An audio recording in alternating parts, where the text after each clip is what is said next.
Hi, this is Allison Kiro with Allison Kiro Organizing, and today I wanted to talk about being honest because, as they say, the truth shall set us free.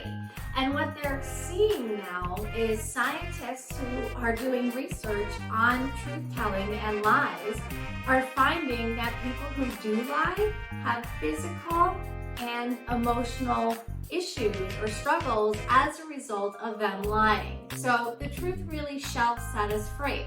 So when I look at this mug that someone who I love very, very much bought for me years ago as a gift, I can look at it that way and I can keep it as I have, but if I'm really, really being truthful and honest with myself, I have to admit I don't like this person.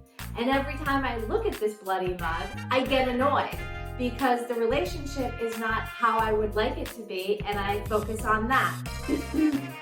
So the truth is that I have more than enough mugs that I do like, that do make me feel happy, that I have surrounded, that represent the I'm beautiful, I'm smart, and I'm capable me that I want to show to myself and to the world, and this just isn't cutting it if I'm being really truthful. So today, I'm gonna let go of this mug. I'm still gonna love the person. I'm gonna appreciate the gift. I've also had this for well over 15 years, so it's not like it hasn't been used.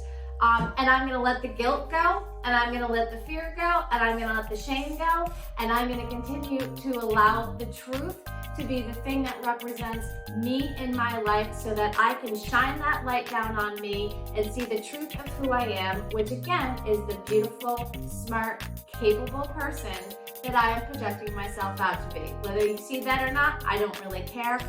I'm focused on the truth of who I see myself to be, and I hope the same for you. So thanks for watching, keep at it, and again, be truthful to yourself because really, it's the only person you can trust to tell the truth.